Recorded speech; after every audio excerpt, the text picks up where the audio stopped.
Donald Trump did one of his most bizarre interviews yet. And I want to walk through it very forensically, one moment at a time. This may end up being quite the lengthy segment. But I want to start with a theme that we've returned to a few times now, which is that Trump is very uncomfortable speaking about, and honestly with, his children. And so when he gets asked, I've told you before, look out, anytime he gets asked, the only anecdote he can bring up is that he told his kids, like about every parent has, no drugs, no alcohol, no cigarettes at some point while he was raising them. And that was his big thing that made them determined, as he classifies them, made them good children, made them have high character, with just no drugs, no alcohol, no cigarettes. Okay. And here, Andrew Schulz, who's interviewing Donald Trump, goes, well, what about Don Jr.? And Trump has something to say. It was in common that I always used to say when I was with them or when they were leaving a room, I would drive them crazy. No drugs, no alcohol, no cigarettes. I would say that. Did you say that to Don Jr.? Yeah, Don's a little wild. He's a wild. He can be a little tough. He told me a funny story. Go ahead. Okay. And before he tells the funny story, do please click the subscribe button if you haven't already. And again, we're trying to race towards 1 million subscribers. The goal since I honestly started the show and this whole build up to the 2024 election was if I could get to 1 million subscribers by the election, that would be huge. And it's all about getting the proper word out. So please do support with that subscribe. I talked to a bunch of people. I was trying to, prepare for this interview. Right. He told me a funny story. And he said to me, he goes, once he asked if he could have a couple of his friends over for New Year's. Was it New Year? No, it was July 4th. Right. On top of Trump Tower. Right. And you said yes. He's like, I want 5 friends. You're like, okay, I'm out of town. Go for it.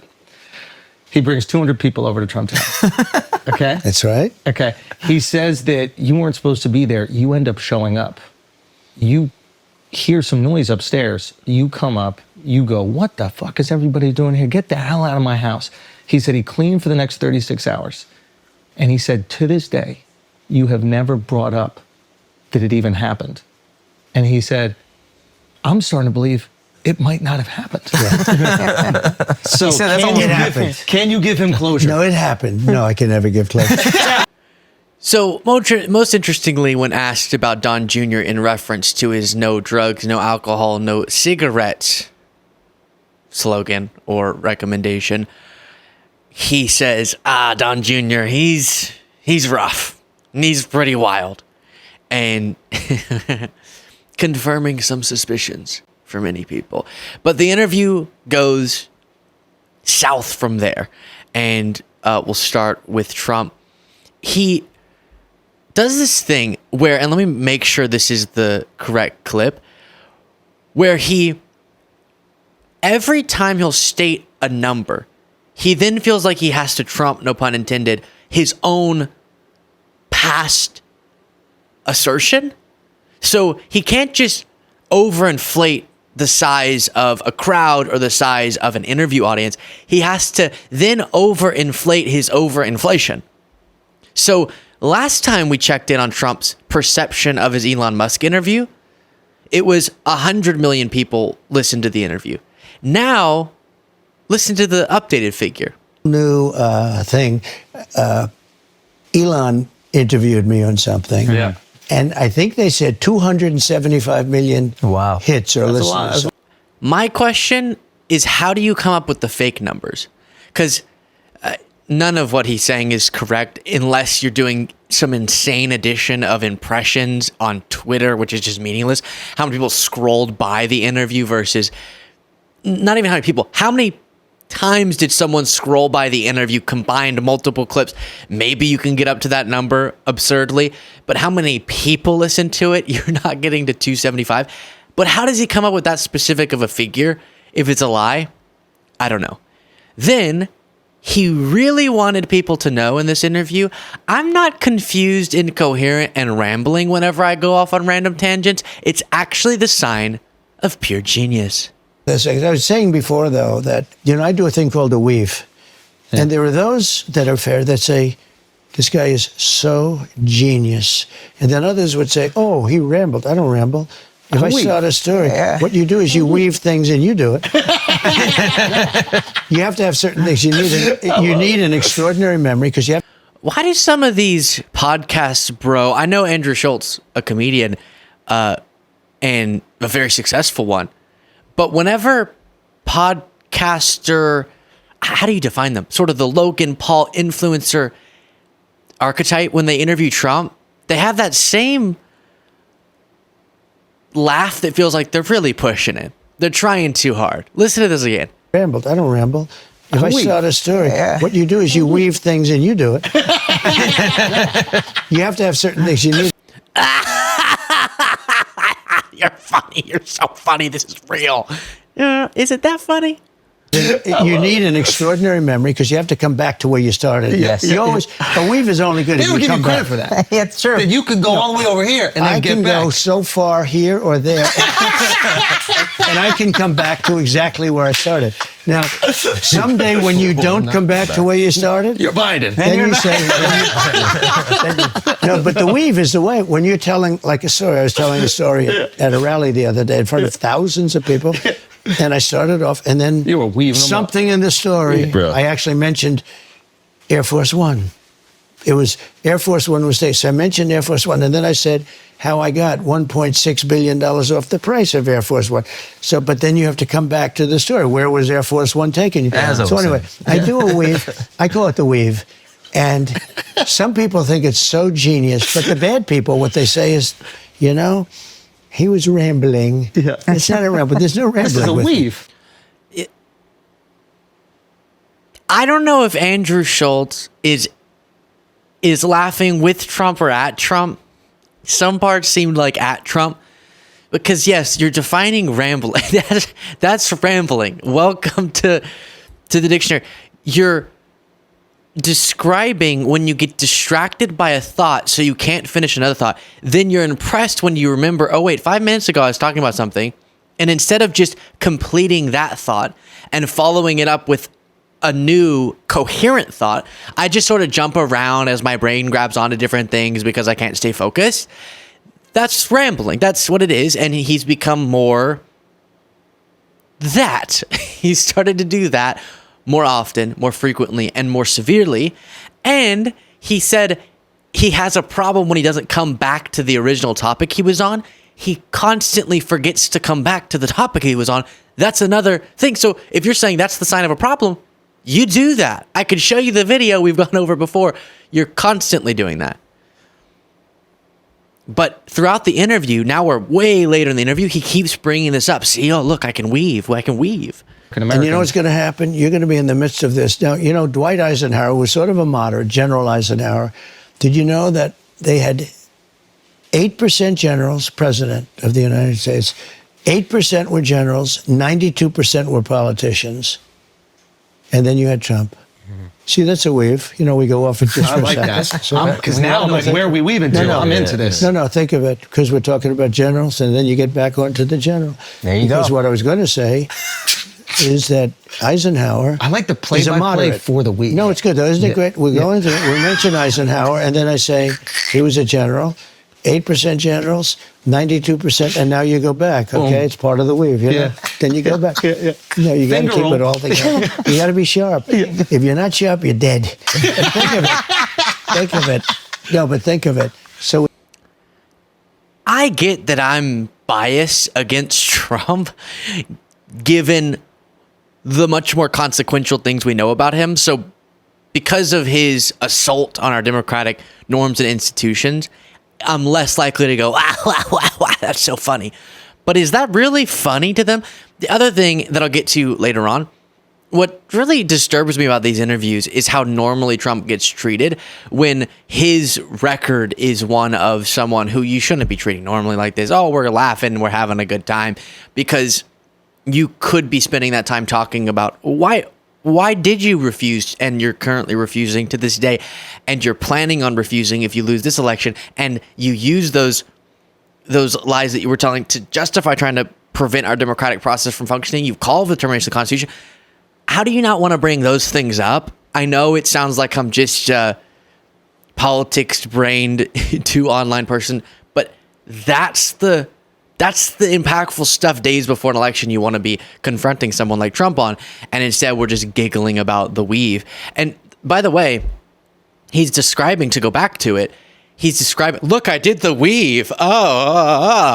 He's describing either rambling or normal speech. And most people don't pause their speech to compliment their speech. They don't pause the point they're making to say, look, I just made a separate point while I was making this point, which is so impressive, I must be a genius. Either you go off on a tangent and you never get back to it and you're just going all over the place and then randomly go, oh, earlier I was talking about this, hey, and that's rambling or sort of incoherent. Or you're making a point, you quickly make a side point, as lots of people do, and you continue on with your point. Nothing's impressive about that. Sorry. Nothing's impressive. Stop complimenting yourself for it. And then it comes back up. He said I was the #1 influencer. See? The weave. The weave is great. Okay, question. Okay. You've got your son, Barron. Do you think I'm the #1 influencer? I think it's So who Rogan. else? I think it's Rogan, you, and Kim Kardashian. Like, Kim Kardashian influences the shape of women's bodies and faces. Like, you see so many, they're literal shape of human beings. Do they want to look like her? They want to look like her. So once we start seeing dudes want to look like you, Yeah. and I see young Jack over there, I think he's trying to do it. Yeah. Jack. Your TikTok guy. TikTok Jack. TikTok TikTok. Jack. So tell me. You know, this is a little new world. I call him, his name is Jack. I call him TikTok Jack. All right. We'll stop that one there. Now we're off of him complimenting himself for the weave. And look at Trump's simple analysis on Indian Prime Minister Modi and how it takes so little to impress Trump. A couple of occasions where somebody was threatening India, I said, let me help. I'm very good with those people. Let me help. I will do it. I will do it. Then I will do anything necessary. We've defeated them for hundreds of years. Wow. He was talking about a certain country. Okay? Yeah. You can probably guess the country. Yeah. Can't fathom which. You know the country. Yeah. But I said, whoa, what happened there? What happened? So, no, they're all tough and they're all smart. And some are very good people. He's a good person. There's some are good people and some aren't good people. But they're all at the top of their game. And we have her, who is now more important than him, I guess, although he's still president of this country. And we're talking about nuclear war, and he's not capable. He doesn't even know what it is. He said yesterday, when they talked about should they hit. And then it goes on to a different topic. But every time he tells a story of some foreign leader he loves, it's always just them going like that. Oh, we'll do whatever's necessary, whatever it takes. And he goes, oh my gosh, you're like so strong. Or dictators like Kim Jong-un. Oh my gosh, his generals like all stand at attention and it's so hot. And I love him for that.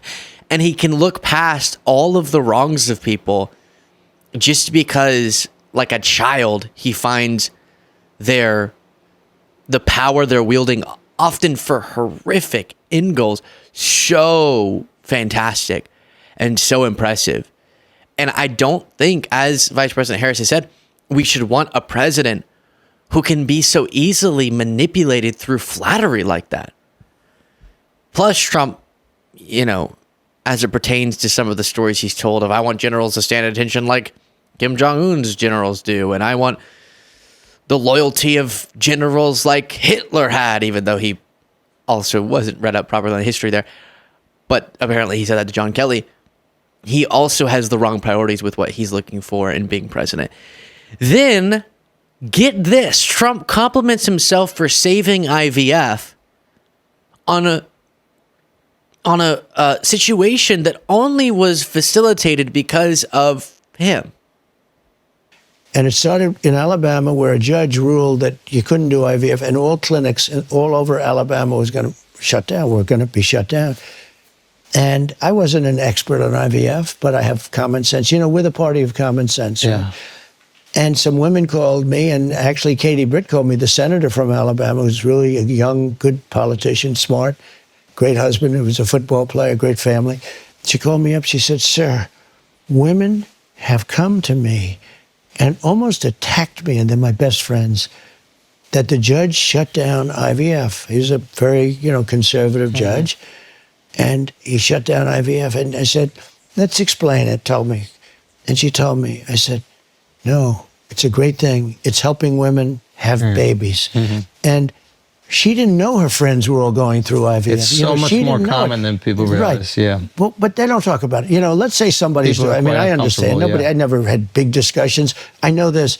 If you're a woman and you go through, you're not going to be telling Katie Britt, and you're not going to be telling your friends, "Hey, I'm going through IVF." Yeah. Some will, and some won't. Yeah.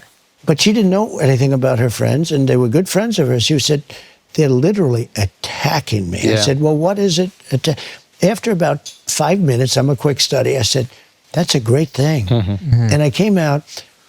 Okay, before getting to the part that I set up, why does he always do this?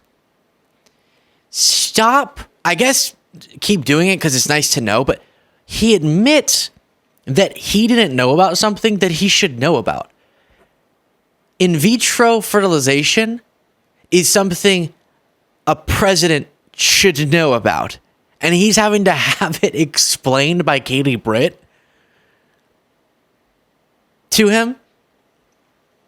And then in 5 minutes, he develops his position on it just recently. What? Within 45 minutes of the decision, I came out strongly in favor on behalf of the Republican Party. And I have calls from senators saying, "Thank you, sir, you saved my political career." Yeah. Wow. Because they might have come out, Save who their knew? family too. But here's what does happen, which is really, we get calls that just the other day, that this total lying politician that's running, that ruined San Francisco, she destroyed San Francisco with her very liberal policies, and she Remember that Trump has said San Francisco was at its best a number of years ago. Now I'm blanking on what the exact number of years ago was that he would cite. It was at its best at this time, not realizing that he keeps citing the time when Harris was in charge as the DA, Newsom was in charge as the mayor. That's when it was at its best, according to him. destroyed the Gavin state of Newsom? No, it's her. But Gavin Newsom, I call him Gavin Newscum. Gavin Newscum. That's a good one. No, he's Good. a terrible. He's a That terrible. was Pume. No, no. That was Pume. Gavin Newsom. He doesn't like that name, but he is. Good hair though. Gavin, he probably does. Yeah. Yeah. Okay, it's taking so long to get. Point is, he's so brave. He came out for IVF.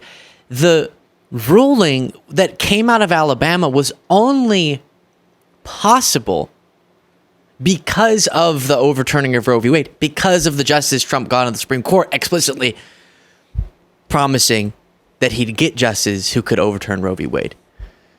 So you don't get to threaten something or allow for a legal framework that then threatens something and then compliment yourself for being against what you've allowed. And Trump does this too, where he congratulates himself so heavily for being, as he describes it, more moderate on abortion rights compared to some even farther right people in his party. And he'll say, I'm brave on this issue. I'm courageous, even though I flip-flop 30 times.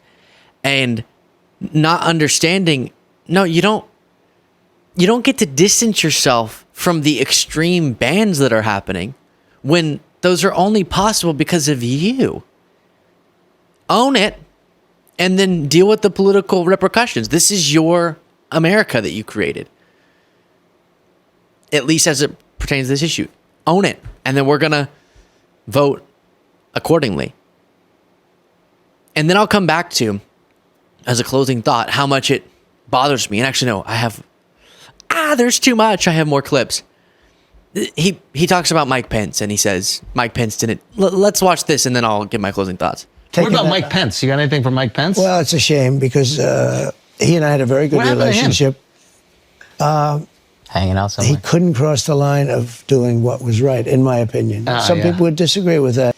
Even though Trump didn't mean it like this, that was exactly the correct assessment from Trump. He couldn't cross the line. How did he word it?